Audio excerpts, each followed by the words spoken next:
कार्यक्रम कृषि दर्शन में सभी किसान भाई बहनों का स्वागत है। किसान भाइयों, हाजिर हो गए हैं आपको आपका अपना कार्यक्रम दिखाने के लिए, यानी कि जानकारी का खजाना लेकर हम हाजिर हुए हैं। तो चलिए पिटारा खोलते हैं और सबसे पहले देखते हैं कृषि समाचार। नमस्कार, कृषि समाचार में आपका स्वागत है। मैं हूं पूजा। आइए देखते हैं आज कृषि समाचार में क्या है खास। राज्य के 4 जिलों में हैचरी स्थापित करने की है योजना। मुख्य सचिव ने सभी प्रखंडों में 300 एकड़ भूमि पर सब्जी की खेती करने का दिया निर्देश। प्याज के बेहतर उत्पादन के लिए लगाएं उन्नत प्रभेद पूसा रेड। अब समाचार विस्तार से। भारत सरकार द्वारा झारखंड के रांची, हजारीबाग, सरायकेला, खरसावां और साहिबगंज में हेचरी स्थापना की योजना बनाई गई है। प्रत्येक हेचरी में हर साल 1 करोड़ मत्स्य बीज का उत्पादन किया जाएगा। प्रति हेचरी स्थापना की योजना लागत 12,50,000 रुपए है। इसमें चयनित लाभुकों को सरकार की ओर से 50% अनुदान दिया जाएगा। इस योजना से लाभ लेने के लिए ऐसे सक्षम मत्स्य पालक, उद्यमी, मत्स्यजीवी सहयोग समिति के सक्रिय सदस्य जो अनुदान के अतिरिक्त राशि खर्च करने को तैयार हों, वे आवश्यक कागजात के साथ 18 नवंबर 2016 तक अपने जिला मत्स्य कार्यालय में आवेदन दे सकते हैं। राज्य के मुख्य सचिव राजबाला वर्मा ने सभी प्रखंडों में 300 एकड़ भूमि पर सब्जी की खेती करने का निर्देश दिया है। उन्होंने कहा है कि यह काम ड्रिप इरिगेशन के माध्यम से किया जाएगा। साथ ही 1 सप्ताह के अंदर कृषि प्रसंस्करण मशीन खरीदने का निर्देश दिया और कहा कि नवंबर में ही सभी जिलों में बीज प्रसंस्करण के लिए प्रशिक्षण शुरू किया जाएगा। उन्होंने कहा कि जिन जिलों में बड़े पूजा स्थल है, वहां गेंदा फूल की खेती के लिए कार्य योजना तैयार करें और कृषि उपकरण खरीदने के लिए स्वयं सहायता समूह के खाते में पैसा जमा करें। झारखंड राज्य में सब्जी फसलों में खासकर बैगन, टमाटर और मिर्च में मुरझा रोग लगने का खतरा रहता है। इससे उपज में भारी कमी आ जाती है। किसान भाई बैगन, टमाटर और मिर्च फसल को मुरझा रोग से बचाने के लिए मुरझा रोग रोधी प्रभेद ही लगाएं। बैगन, टमाटर और मिर्च में मुरझा रोग लग जाए तो पानी की कमी नहीं होने पर भी पौधे मुरझाकर सूख जाते हैं, जड़ें काली हो जाती है। इन सब्जी फसलों को मुरझा रोग से बचाने का सबसे सटीक उपाय है मुरझा रोग रोधी किस्मों के बीज लगाना। इसके अलावे फसल चक्र में 3 साल तक सेलेनेसी कुल की सब्जियां नहीं लगाएं। खेत में गोबर की सड़ी हुई खाद और करंज की खल्ली डालें। साथ ही गर्मी के दिनों में खेत की 15 से 18 सेंटीमीटर गहराई तक जुताई करके खेत को खुला छोड़ दें। किसान भाइयों को हम सलाह देना चाहेंगे कि जब भी आप बैगन, टमाटर, मिर्च खरीदें तो आप ध्यान दें, चाहे आप बाजार से खरीदें चाहे किसी संस्थान से खरीदें, आप श्योर हो जाए कि वो प्रजाति जो आपने खरीद रहे हैं वह मुरझा रोधी होनी चाहिए। मुरझा रोधी यदि है तभी उसको आप लगाएं, क्योंकि झारखंड जैसे राज्य में मुरझा रोग एक बड़ी समस्या है। यदि मुरझा रोधी प्रजाति आप खेत में लगाएंगे तो आपकी फसल में आने वाले दिनों में मुरझा रोग की जो समस्या होगी वो नहीं होगी और आप ज़्यादा से ज़्यादा बैगन, टमाटर और मिर्च से लाभ कमा पाएंगे। राज्य के जो किसान प्याज की खेती करना चाहते हैं, वे मध्य नवंबर से दिसंबर तक बुआई का काम कर सकते हैं। इस फसल से अच्छी उपज लेने के लिए उन्नत प्रभेद Pusa red, Agrifound dark red, N53, Arka Niketan या अर्का कल्याण लगाएं। प्याज की खेती के लिए बलुई दोमट मिट्टी वाले खेत का चुनाव करें। बुआई में 10 किलोग्राम बीज प्रति हेक्टेयर की दर से लगाएं। इसमें कतारों के बीच 15 सेंटीमीटर और पौधों के बीच 10 सेंटीमीटर की दूरी रखें। अच्छी उपज के लिए Pusa red, Agrifound dark red, N53, Arka Niketan या अर्का कल्याण लगाएं। इनकी उत्पादन 200 से 250 क्विंटल प्रति हेक्टेयर है।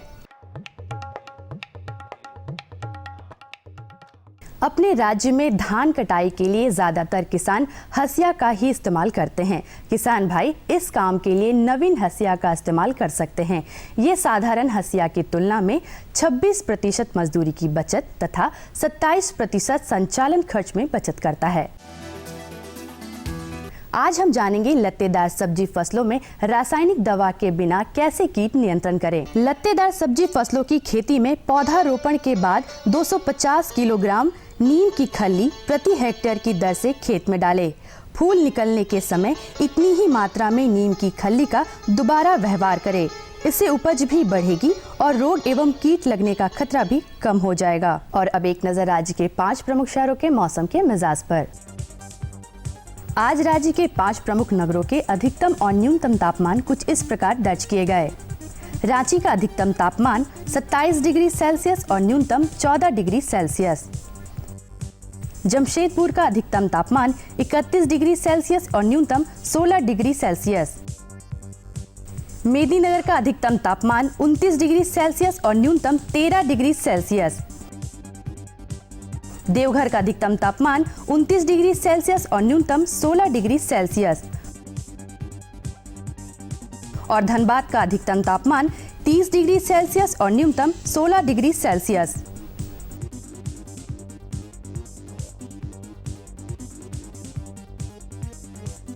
कृषि समाचार में आज इतना ही। अगले दिन अगले अंक में फिर मुलाकात होगी कुछ ताज़ा तरीन खबरों के साथ। तब तक के लिए दीजिए इजाजत। नमस्कार, जोहार। कृषि समाचार में किसान भाइयों, आपने देखा मंडी का भाव, मौसम का मिजाज और ली कृषि से संबंधित ढेर सारी नई जानकारी हमारे पास और भी है, लेकिन उससे पहले एक छोटा सा विराम। कहीं मत जाइएगा क्योंकि हम फौरन जाएंगे और फौरन आएंगे। ये लो और बताओ। बस। अरे ये क्या भैया जी, बस इतनी सी रासायनिक खाद? किसानी छोड़ रहे हो क्या? किसानी नहीं, नादानी छोड़ रहे हैं। मिट्टी की जांच कराई है। अब तो लालाजी जितनी जरूरत है उतने ही उर्वरक खेत में डालेंगे। हाँ, किसान भाई आज ही अपने जिले की नजदीकी भूमि परीक्षण प्रयोगशाला में मिट्टी की जांच जरूर करवाएं और मिट्टी में पोषक तत्व, नमी व पौधे के विकास को देखते हुए केवल जरूरत के अनुसार ही पोषक तत्व डालें। और हाँ, मिट्टी में गंधक, जस्ता, बोरोन जैसे सूक्ष्म पोषक तत्वों का पता लगाना भी न भूलें। उर्वरक और जैविक खाद के सही उपयोग से भूमि का उपजाऊपन बनाए रखें, उत्पादकता बढ़ाएं, खर्चा घटाएं और बहुमूल्य विदेशी मुद्रा बचाने में भी सहयोग दें। और हाँ, धीमी गति से नाइट्रोजन उपलब्ध कराने वाले उर्वरकों जैसे नीम लेपित यूरिया को प्राथमिकता दें और यूरिया का पत्तों पर छिड़काव करें। अरे वाह, तू तो सचमुच समझदार हो गया रे। अधिक जानकारी के लिए संपर्क करें जिला कृषि अधिकारी या किसान कॉल सेंटर। किसान भाई बहन इस वक्त अपने खेतों में ज़्यादातर टमाटर और बैगन लगाए हुए हैं और कुछ किसान भाई बहन झुलसा रोग से सामना कर रहे हैं। तो झुलसा रोग के क्या कारण हैं, क्या लक्षण हैं और इसका बचाव कैसे करें, क्योंकि ये बहुत बड़ी समस्या है। अगर आपके फसल में झुलसा रोग लग जाए तो आपको फसल में काफ़ी नुकसान हो सकता है और आपको की जो मुनाफा है वो घट जाती है। तो आपकी मुनाफा हम चाहेंगे कि कभी नहीं घटे, वो ज़्यादा से ज़्यादा बढ़े। इसका मतलब ये हुआ कि भाई झुलसा रोग का इलाज और झुलसा रोग की पहचान क्या है, इसको जानना ज़रूरी है। तो चलिए सीधा अपने विशेषज्ञ के पास चलते हैं और उनसे जानते हैं कि झुलसा रोग से बचाव क्या कैसे करना है और झुलसा रोग की पहचान क्या है। किसान भाइयों, आप लोग बैंगन टमाटर की तो खेती करते हैं, लेकिन रोग का नियंत्रण नहीं होने के चलते आपको नुकसान सहना पड़ता है। आइए बैंगन टमाटर में कौन कौन सा रोग लगते हैं और उसका नियंत्रण कैसे करें, इस विषय पर चर्चा के लिए आज हमारे बीच ICAR प्लांडू के वरिष्ठ वैज्ञानिक डॉक्टर सुदर्शन मौर्य साहब हैं।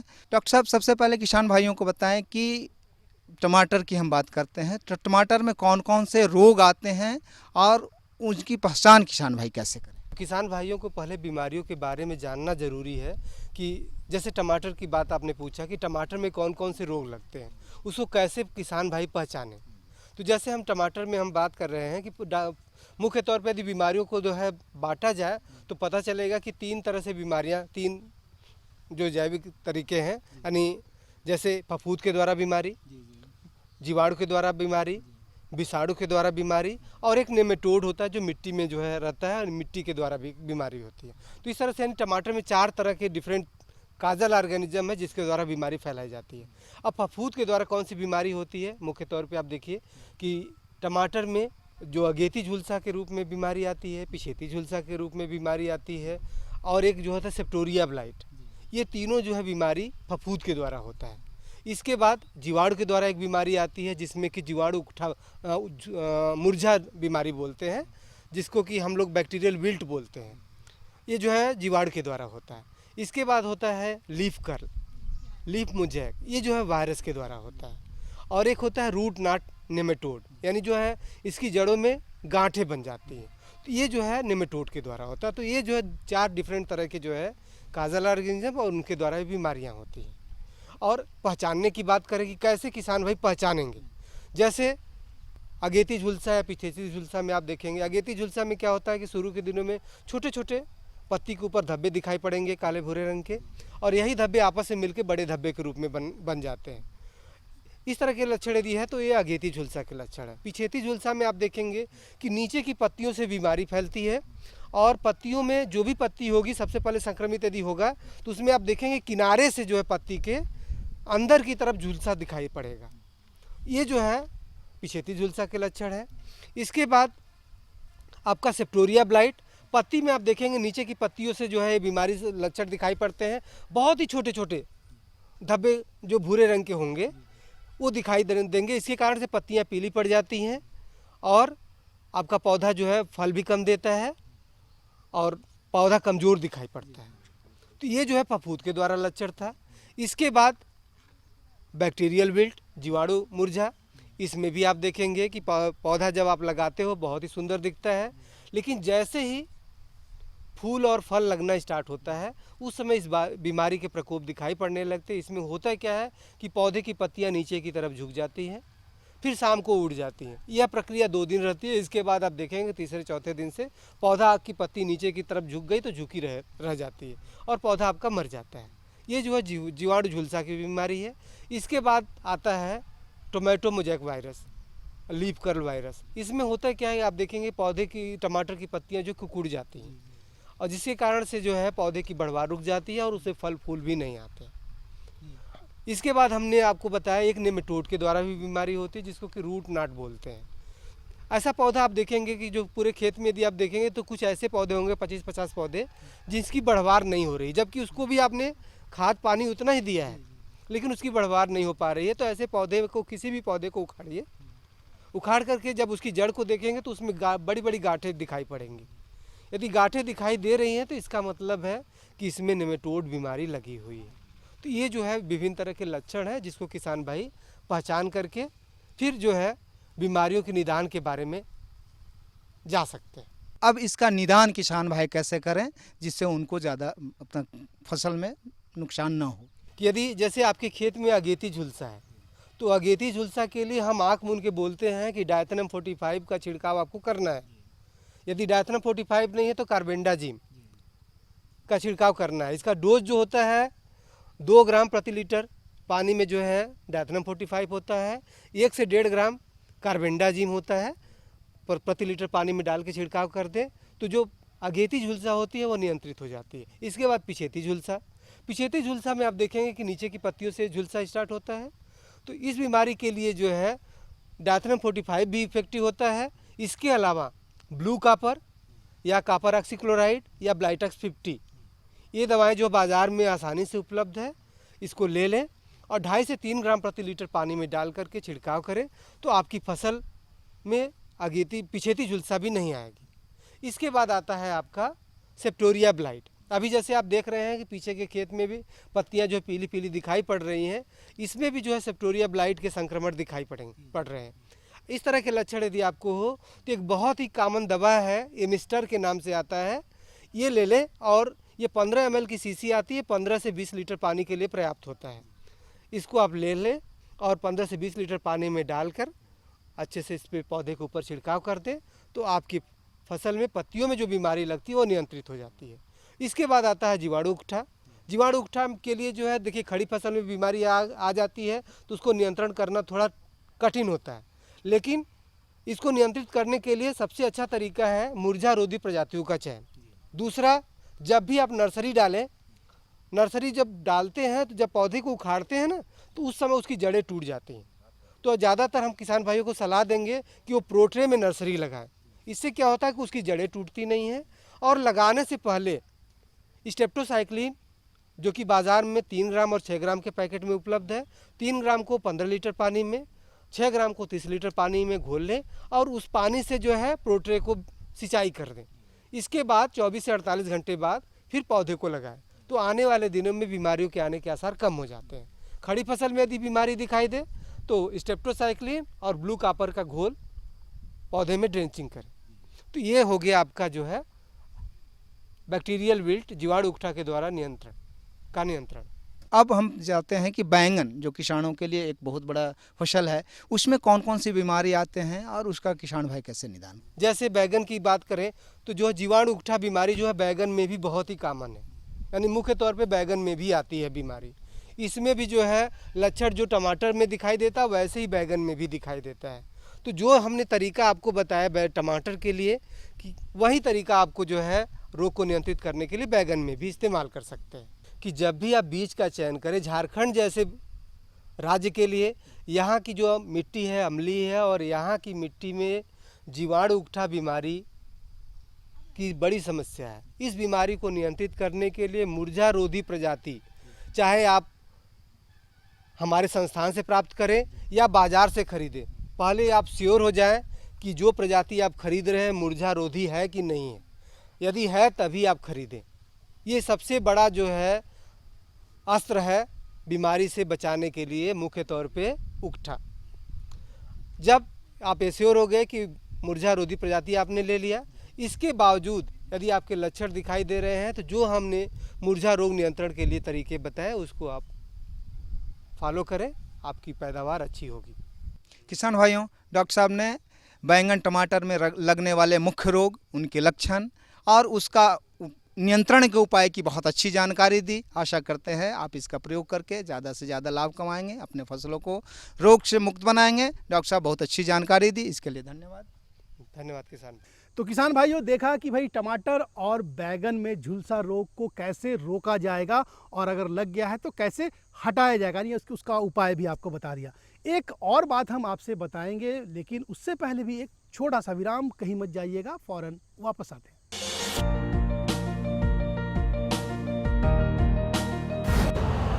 यूरिया का स्वदेशी उत्पादन 70 लाख टन बढ़ाने के लिए 6 उर्वरक संयंत्रों का उद्धार किया जा रहा है। FCIL के गोरखपुर, सिंदरी, तलचर और रामागुंडम संयंत्र, HFCL की बरौनी इकाई और BVFCL की नामरू फोर्थ। सोने पर सुहागा ये है कि देश में अब बनेगा सिर्फ नीम लेपित यूरिया, क्योंकि इससे होगा किसानों का फायदा ही फायदा। अनाज का उत्पादन 10% तक बढ़ेगा, बढ़ेगी 10 से 15% नाइट्रोजन क्षमता।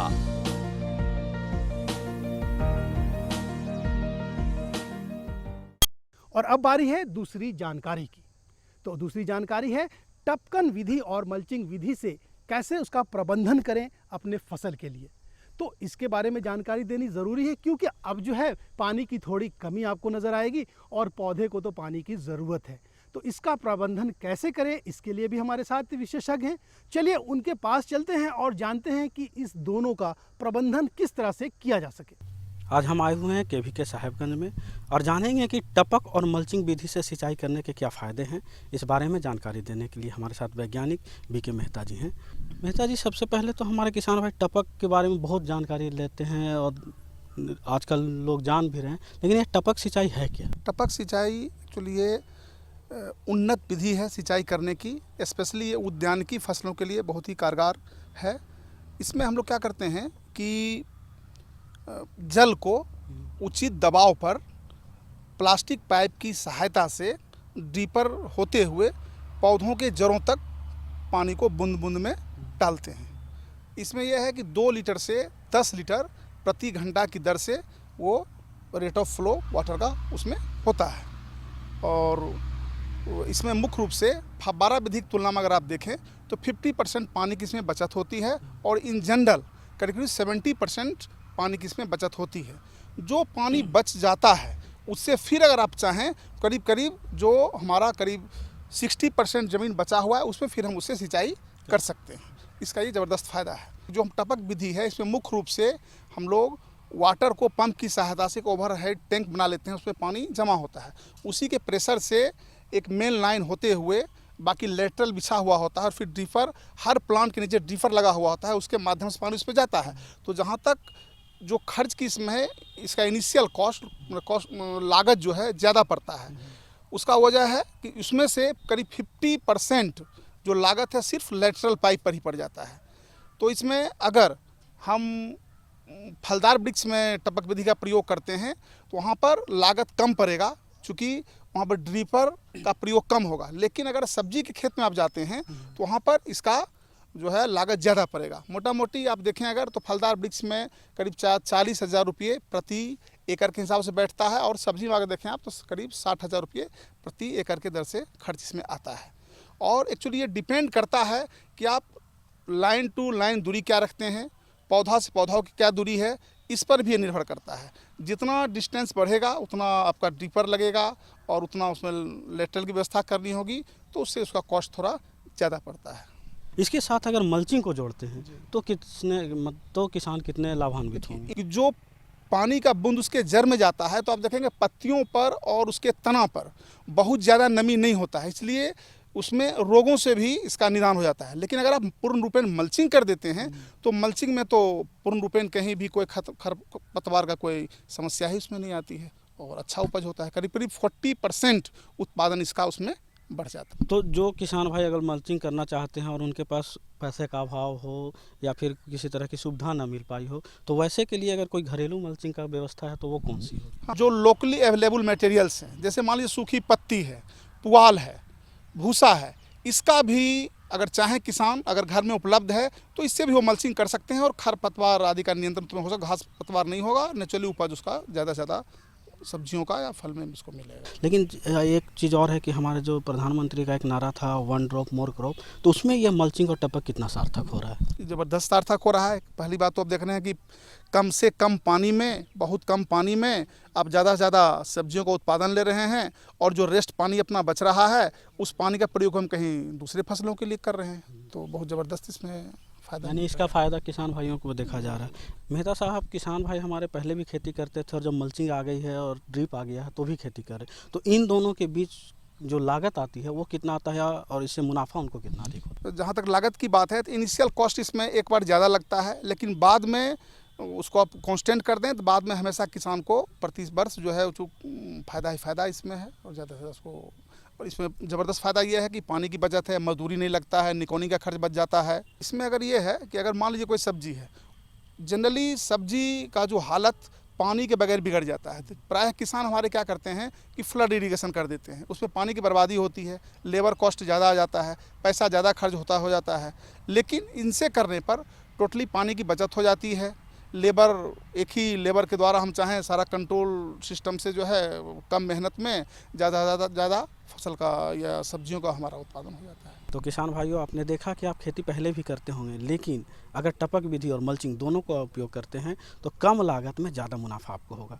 आप हमारे इस कार्यक्रम में आए और इतनी अच्छी और महत्वपूर्ण जानकारी हमारे किसान भाइयों को दिया, इसके लिए आपका बहुत बहुत धन्यवाद। धन्यवाद। तो किसान भाइयों, टपकन और मल्चिंग के बारे में तो आपको जानकारी मिल गई कि इसका प्रबंधन कैसे करते हैं ये, क्योंकि अब हमें यहाँ से निकलना पड़ेगा अगले अंक की तैयारी के लिए, और आप भी जाइए अपनी अपनी तैयारी कीजिए। लेकिन जाने से पहले आप हमारा पता ज़रूर लिख डालिए, क्योंकि अगर आपके पास में कोई समस्या है जिसका आप समाधान चाहते हैं, या हमारे कार्यक्रम को और बेहतर कैसे बनाया जा सके इसके बारे में कोई जानकारी देना चाहते हैं, तो उठाइए अपना कॉपी और कलम और लिख डालिए हमारा पता। हमारा पता है कार्यक्रम कृषि दर्शन, कृषि प्रकोष्ठ द्वारा केंद्र निदेशक, दूरदर्शन केंद्र, रातू रोड, रांची, पिन संख्या 834001। तो हम सभी को दीजिए इजाज़त। आपके खतों का हमें रहेगा बेसब्री से इंतज़ार। तब तक के लिए नमस्कार।